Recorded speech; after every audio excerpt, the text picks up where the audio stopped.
nga mas lamang pa rin ang Onyx. Look at this! Ayun na, nalamangan ata kagad si Renny J dito at nakuha na ng first blood. Ang Sigma jungler na si King Kong. Pero may bawi din na parehas na ako. We have Yue and the rest for Onyx Philippines naman. So gumamit ng flicker. Ayun na, papasukin na kagad. Grab down, magagamit ba? Andun yung tall mula kay Demon Kite. Pero diretso lamang si King Kong dito sa unang bagong ng laban. Ilalayo na dito ni Kirk. Pero hindi na aabot si Demon Kite. At ang kupunan ng Rora ay paatras na nga rin. At naagaw ba ba yung... Ito naman yung pwesto. Ito talagang pinaglayan yung jungle. Ayaw talaga pag-alawin! Pero doon Tsunami Slam sa likod si Edward. Doon yung Thunderclap. Pero si King Kong ay makunan din lang talaga. Bruce Boy namatay. Napakatindi na mga aksyon. Pero hindi mo natapos ang laban nito. Gagamitin dito yung shortcut. At yun ay si King Kong ay nakapuntan din. Ready to with a double. Habol ni Super Prince. Iaangat niya dito ang mga miyembro dito ng Team Aurora.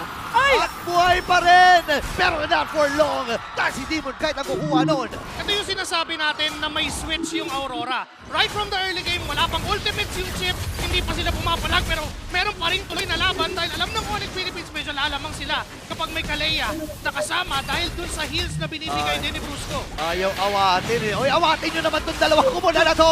Talagang suntukan mo, suntukan. Masyadong mapapurify yung pagdating ng 5 kapag naportalan siya. Kaya pala, pero ito after ka na naman para sisimulan agad yung team fight! Sinama ka agad. Naku, hindi nakasama. Aray ko. Itong si King Kong, ladies and gentlemen. May babalibag dito ang kupunan ng Aurora. Pero matras na rin si Brusco. Nakasali with the grab. Di makalapit si Super Prince kasi yung pokes mula sa Aurora ay talagang nanginginit dun sa mga...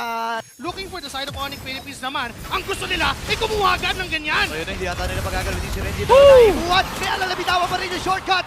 Mamamatay ba itong si Kirk? Yes, sir. Wow! Nakadalawa kagad ang Northern Lights pero hindi pa pala tapos ang laban. Pwede na siya nagamit na rin. Doming. Ring na turtle pa lang tayo nasira na agad.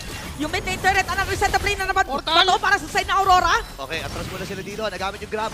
Kaya lang may ipit na si Kirk. Sasamahan pa siya dito ng Onyx Philippines na yung zone. Wala kay Yue nakuha si Kirk ng isa. Ngayon, ang magiging... Diba si Edward yung Ay! si doon? Oo nga. I told you to protect Bella, but you did not. Oh, wait lang. Ito, papaprotect mo rin yung sarili niya. Ayan, mapoprotect ka. Layo. Ilalayo. Uy, ang bilis naman talaga lumipad. Dito ni Yue. Pero andito na yung portal. Andito na yung shortcut. Ibabalibag na rin. With a Tsunami Slam. Itong si Renny J ay namatay. At least kahit papano, medyo damage control to. Pasok siya dun sa portal. Pag sumama ang Onyx, pwede na mangyari yun. Pero hindi yata nila papayagan. Ayun yung portal! Renny J dun yung portal. Nailabag. Nakalipad. Wilco Zone. Dangin dun si Kera. Pero mamamatay muna si Kirk. Dalawa ang napatumba para sa mga Sonics. Pero lalaban pa ba sila? Kulang na nila. Kailangan dumibensa dun sa may bandang ibaba. Ngayon, Renny J ay nasa may bandang ibaba. Ang target yata dito si King Kong. Tinawag na ang tropa. Tinawag na ang Northern Lights. Aray ko, Ayun Bes! naman ay nabasa. Marlon! Yung Torres may bandang itaas at Game 1. Mabilisan lang.